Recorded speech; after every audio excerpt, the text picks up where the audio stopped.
So, sa Nehemiah chapter 3, tinitingnan po natin dito for several weeks ang mga pag-aayos ng walls at mga gates sa Jerusalem. Chapter 3 tells us na mayroong 10 gates sa palibot ng Jerusalem sa panahon ni Nehemiah, at ang bawat pintuan ay may mga pangalan, at ang bawat pintuan ay mga layunin, at ang bawat pintuan ay mayroong parallel sa na-application sa ating panahon. So today, sa final na dalawang gates na mag-end tayo ngayon sa chapter 3 at makakapag-abante na tayo sa susunod na linggo. Yan ay sa verse 29, kung babalikan ninyo, about sa pintuang silangan o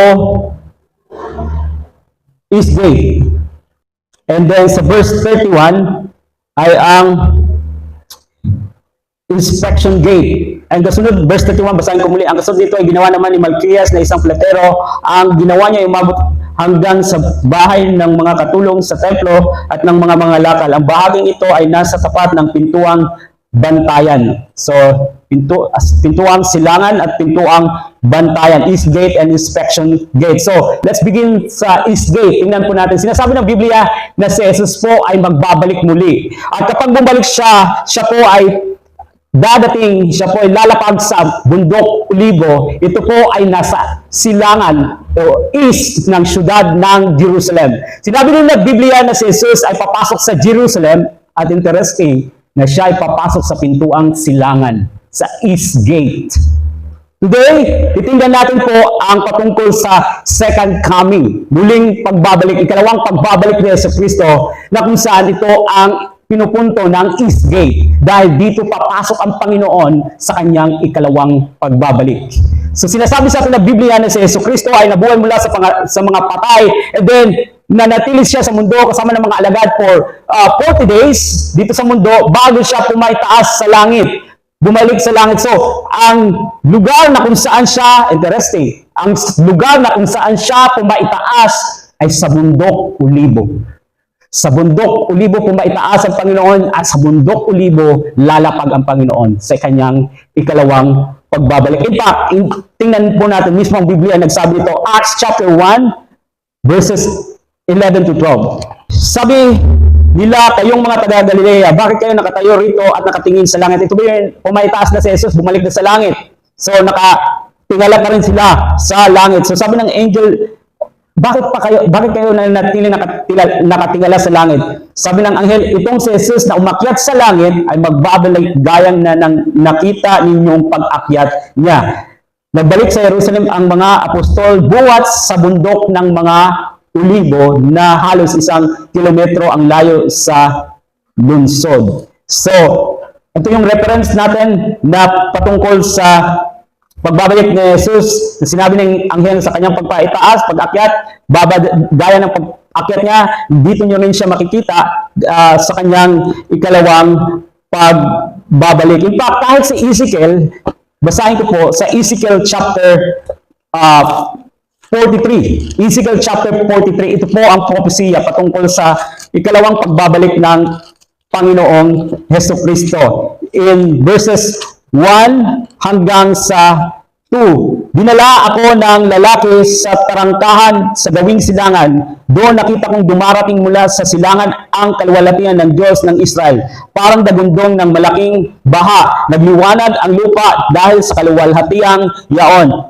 Jump tayo sa verse 4. Ang nakasilaw na liwanag ay nagdaan sa pintuan sa silangan at pumasok sa templo. Itinayo ako ng espiritu at ipinasok sa patio sa loob. Nakita kong ang buong templo punong-puno ng kaluwalhatian ni Yahweh. Maliwanag dito na ito po ay propesya sa pagbabalik ng Panginoon. Papasok siya sa East Gate at ang buong lugar ay mapupuno ng kaluwalhatian ng Diyos at ang templo. Maging si David ay pinopesya ang muling pagbabalik ng Panginoon sa Awit Kapitulo 24.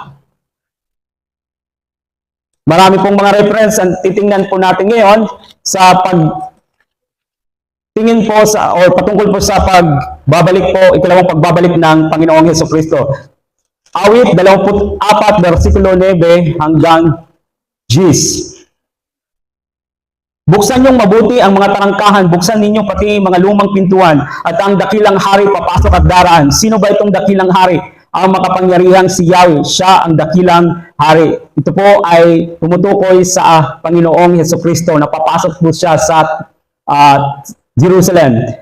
Ang pintuang silangan, East Gate, ay nagpapaalala sa atin sa muli ang ikalawang pagbabalik ni Hesukristo, at sinasabi nito, maging handa kayo sa pagbabalik ng Panginoong Hesukristo. Ngayon, ang East Gate ay hindi na parehas ng East Gate sa panahon ni Nehemiah. In fact, ito po ay sa pamagitan ng isang pinuno na siya po ay may Muslim na background. Ang ginawa nila sa East Gate ay sinarado nila. At dito ilinagay ang sementeryo. Kasi sinabi din sa propesiya na ay ang Messiah, ang king ay siya din ay isang saserdote, at ang isang saserdote kapag siya ay dumaan sa sementeryo, siya ay madudumihan, hindi siya dadaan doon.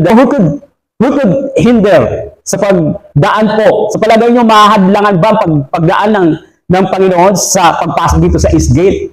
So sa palagay nila, sa pamagitan ng pagsarado ng pintuan ito, paglagay ng sementeryo, ay mahadlangan ang pagpasok ng Messiah. So, ang ikalawang pagbabalik ng Panginoon ay may dalawang bahagi po. May dalawang bahagi. Una, sa alapaap, sa itaas, para iligtas ang iglesia, ang simbahan, na tinatawag po ito sa theology na rapture. Rapture. Ito po ay binanggit sa ang katuruan ng ito ay makikita natin sa 1 Thessalonians chapter 4 verses 16 to 18. Maaaring yung tingnan mamaya. Ito po ay tumutukoy sa pagpaitaas ng simbahan, at sila po ay sasalubungin nila ang Panginoon sa alapaap. Ngayon, ang pangalawang bahagi ng ikalawang pagbabalik ng Panginoon, second coming, ay ang paglalagay ng pag-establish ng kaharian ng Diyos na pinipisiya po sa Zechariah chapter 14 verses 4 to 5.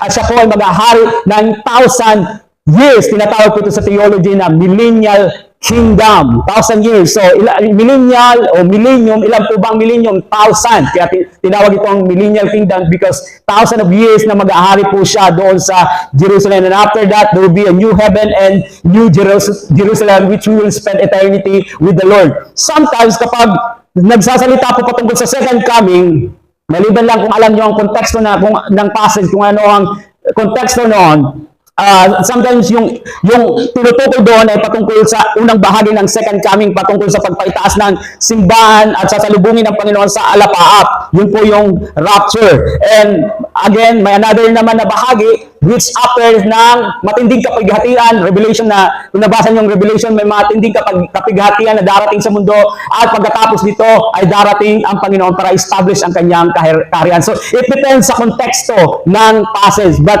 there are two parts ng second coming. One is yung pagpaitaas ng church sa alapaap upang salubungin ng Panginoon. And ang pangalawa is ang pagbaba ng Panginoon sa Mount Olives, papasok sa East Gate and sa Jerusalem, and He will reign for 1,000 years. So, yung pagitan lamang ng rapture sa ikalawang pagbabalik patungkol sa paglapag ng Panginoon sa mundo ay yung tribulation, matinding kapighatian na darating sa mundo, which yan makikita nyo sa between Revelation 6 at Revelation chapter 18. Yun ay nagsasalita patungkol sa mga asteroid na nagbabagsakan, mga bulalakaw na nagbabagsakan, mga gutom, may mga skin disease, mga pestilence na nangyayari, may mga sakit. So, iba't ibang mga kapighatian na mararanasan na tinatawag itong matinding kapighatian. Hindi lang ito basta-basta na kapighatian. And the earth will experience this for 7 years. 7 taon na mararanasan ito ng mundo. And again, it separates sa pagitan ng bahagi ng part 1 or phase 1 ng pagpaitaas ng simbahan at ang phase 2, yung matinding kapighatian na mangyayari sa buong mundo. At alam nyo, ito ay wake-up call sa mundo na binabaliwala si Kristo. Wake-up call sa mga tao na walang pakialam patungkol sa salita ng Diyos. Wake-up call sa mga tao na itsapwera sa kanilang buhay ang Panginoong Hesukristo.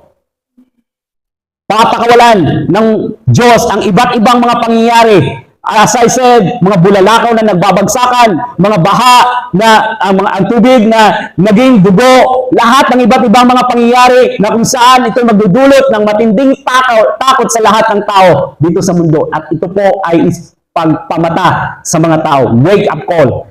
Meron pagkakataon sa kanila para magtiwala kay Kristo during this period ng matinding kapighatian sa mundo. Merong tatanggap po sa Panginoon. Pero marami ang magre-rebelde sa Panginoon at i-oppose ang Panginoon at mamamatay sa kanilang pagtalikod, pag-reject sa Panginoon, mamamatay sa kanilang kasalanan.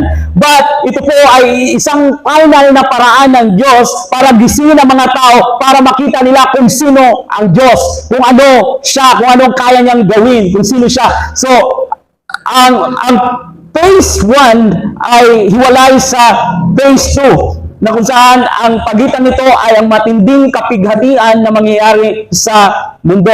Great Tribulation period. I believe na, if I remember, napag-aralan na natin ito last time when we go through the book of Revelation. So, it's another study if we want to study it again about sa Great Tribulation period. But, gusto kong tingnan po natin na about sa second coming ng Panginoon, because this is what the East Gate na pinapakita sa atin, and sinasabi sa atin ng Biblia na mayroong henerasyon na hindi makakaranas ng kamatayan.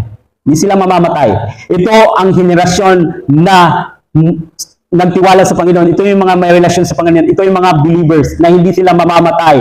At ang mangyayari sa kanila, when the Lord will come in the clouds, sa alapaap, sa hangin, sa itaas, tutunog ang trompeta at ang mga Kristiyanong ito na buhay sa panahon ito ng ikalawang pagbabalik ng Panginoon na kung saan pinatunog ang trompeta, ito ang mga buhay na Kristiyano ay kukunin sila, ililigtas sila. Mawawala sila kaagad in a twinkling of an eye.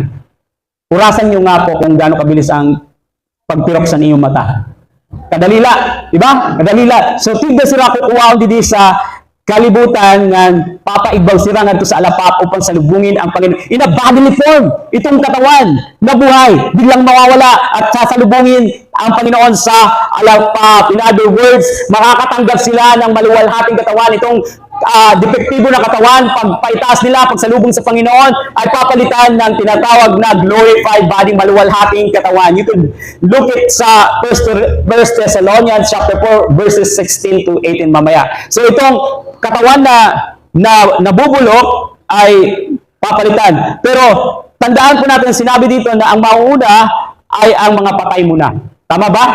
Sa mga nagbabasa ng Biblia, the dead will rise first. At sila ay, ang kanilang katawan ay marireunite sa kanilang espiritu at ito ay papalitan ng maluwalhating katawan. And so, yung mga nauna, yung mga namatay, ang kanilang kaluluwa ay nasa Panginoon, absent from the body, sabi ni Paul, present with the Lord. Wala ang ating kaluluwa, espiritu sa katawan. Pag namatay tayo, nasaan ang ating espiritu?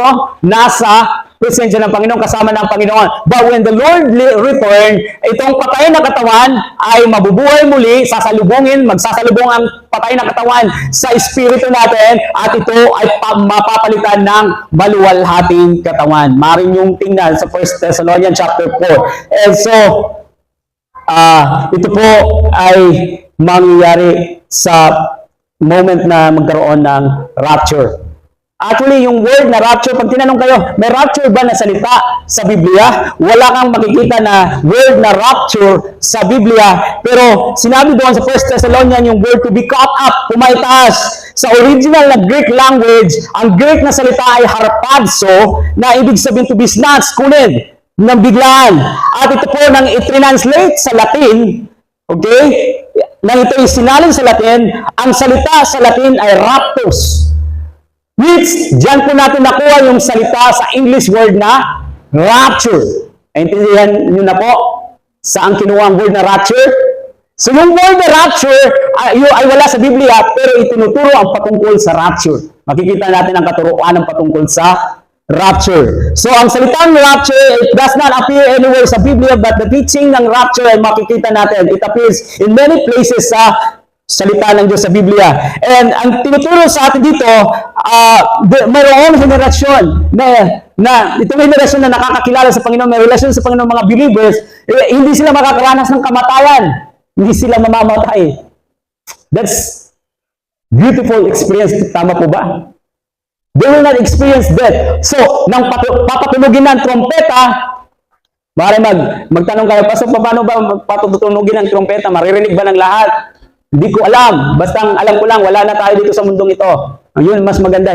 Kung ano man lang, paano mo patutunugin ng trompeta? Well, malalaman po natin pag nandun na tayo kasama ng Panginoon. Okay? So, papatunugin ng trompeta. And so, this generation, mga buhay ay, they will be raptured. They will be snatched mula sa mundong ito.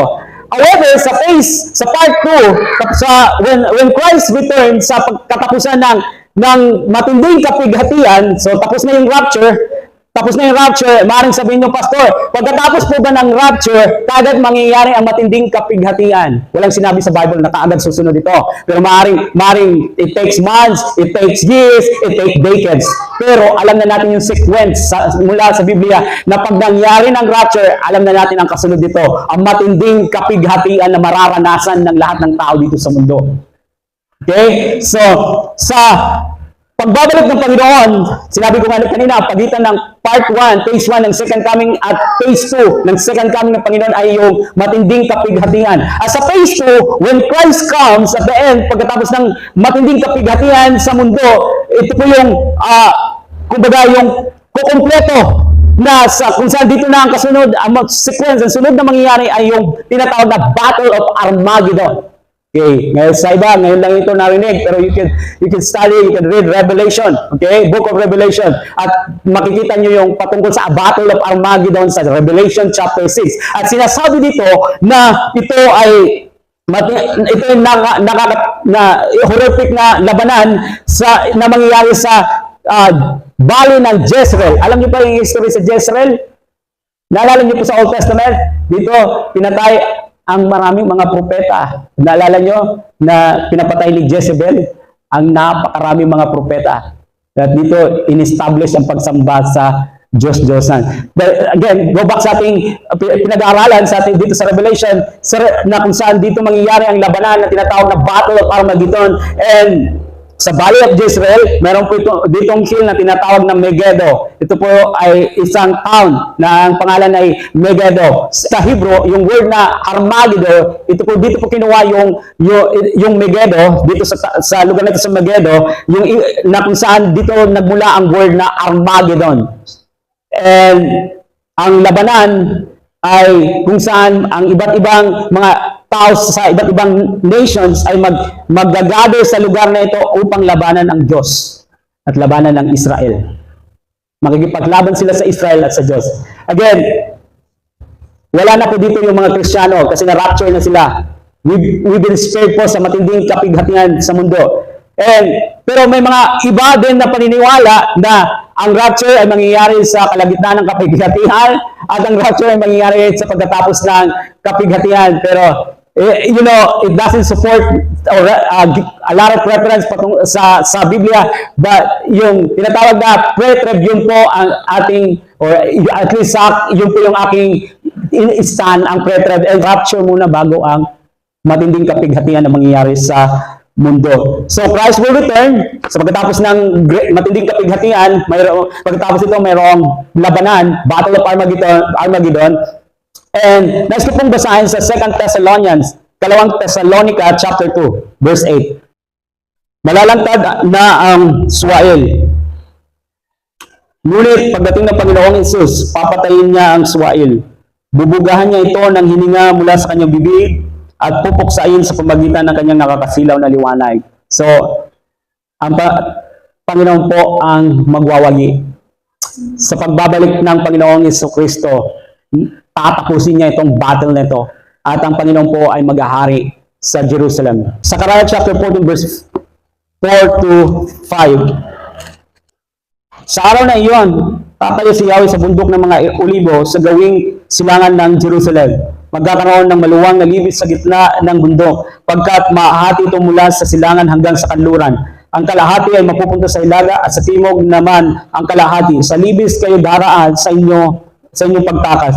Tulad ng ginawa ng inyong mga pinuno ng lumindol sa Huda noong panahon ni Haring Uzzias. At si Yahweh ay darating na kasama ang kanyang mga anghel. So, sa muli po, ang pagitan ng phase 1 ng second coming ni Yesu Cristo at phase 2 ay ang matinding kapighatian. At pagkatapos nito ay ang battle of pagdating ng Panginoon after ng tribulation period, which is 7 years.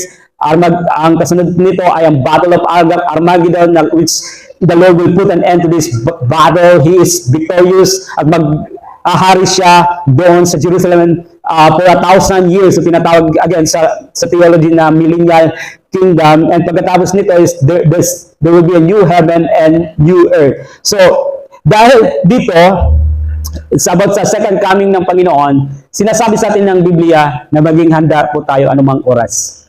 Matthew chapter 24 verse 36 to 32, sinasabi doon na gumamit siya dito ng paglalarawan. Matthew chapter 24.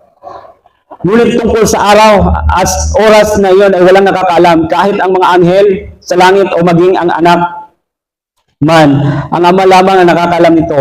Ang pagdating ng anak ng tao tulad noong panahon ni Noe.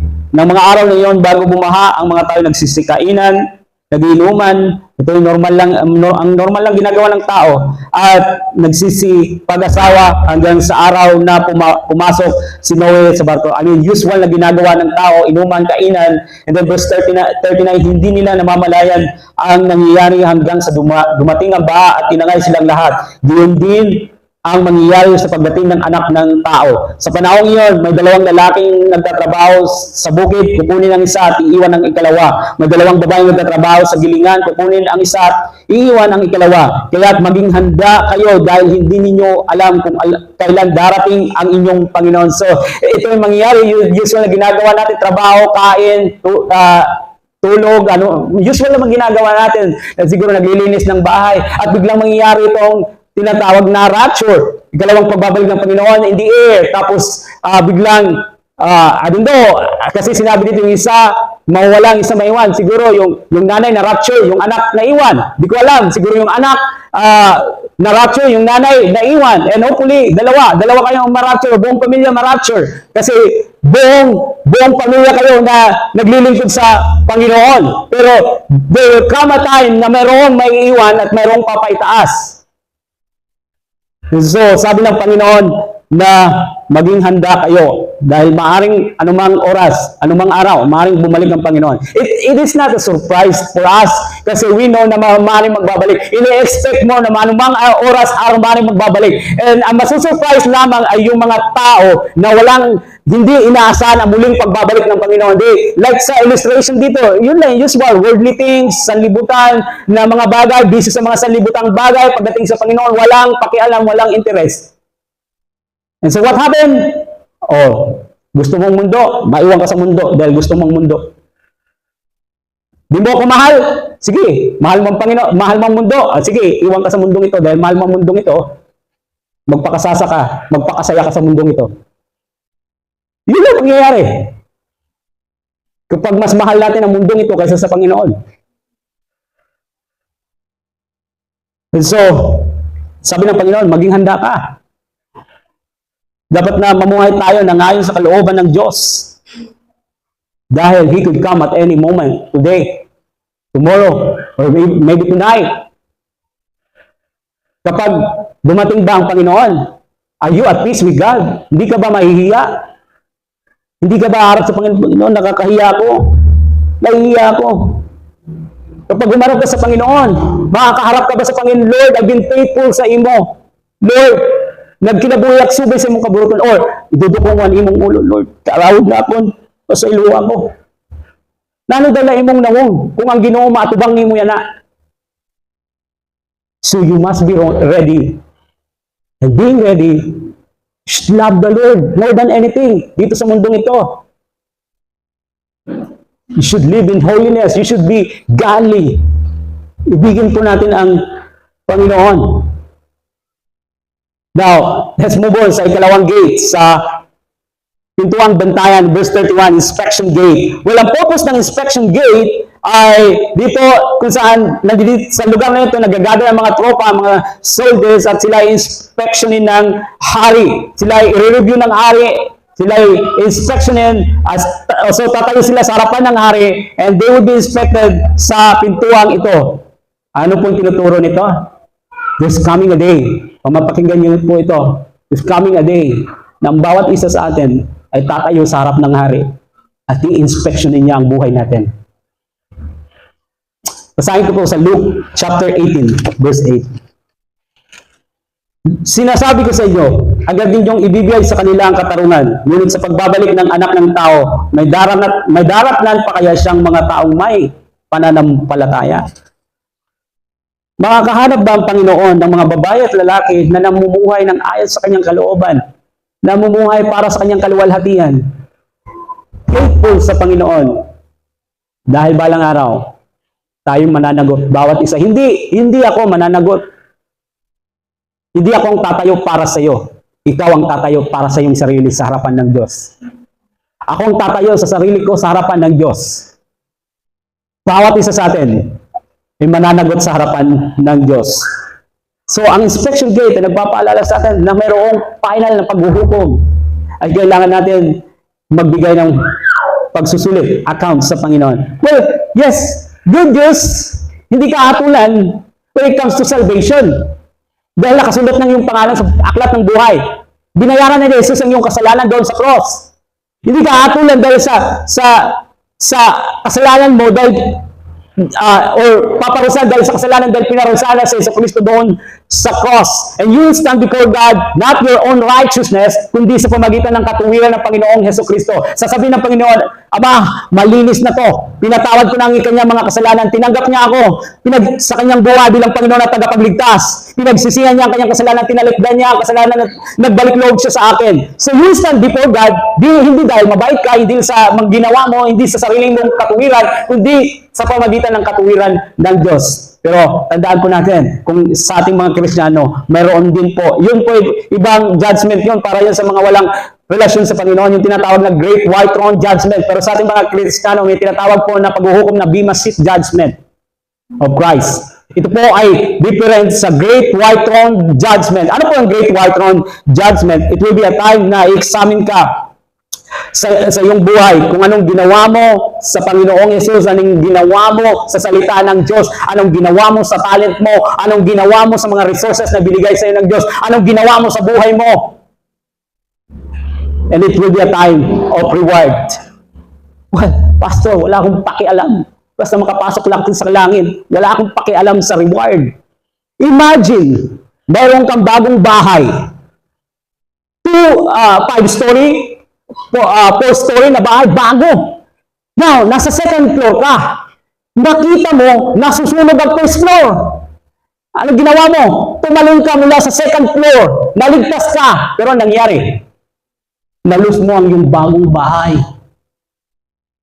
Ano mararamdaman? Siya, okay lang. Okay lang. Nawala yung bahay ko. Yun ba yung mararamdaman mo? Masaya ka ba? Yay! At least save ako. Hindi. Malulungkot ka. At yun ang mararamdaman mo.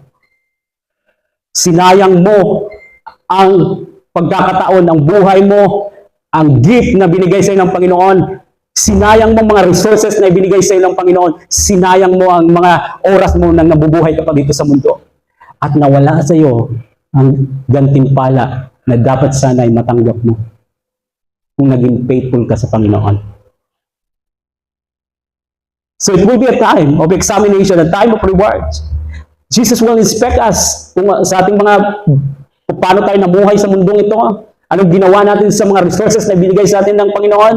Kung naging faithful ba tayo sa Kanya? Kung tayo ba ay influensyado, sumunod sa influensya ng Banal na Espiritu? O namuhay tayo ng ayon sa influensya ng laman at ng sanlibutan ito? And so, kung naging faithful tayo sa Panginoon, we will have rewards mula sa Panginoon. Kung dinaliwala ba natin ang mga opportunities na maglingkod sa Panginoon. Kung ating dinaliwala ang mga pagkakataon upang paglingkuran ng Panginoon, and there's nothing for you, walang reward. So, we will suffer loss of reward. Mga kapatid, we must be ready and we must be faithful po sa Panginoon. Don't allow na anumang mga bagay dito sa mundong ito makadistract sa iyong pagsunod sa Panginoon. Dahil gagawa si Satanas, magkakaroon ng distraction palagi upang hindi tayo maging handa at hindi tayo maging faithful sa pagsunod sa Panginoon. And hinaot na maging faithful kita, maging andam sa pagbabalik sa Ginoo.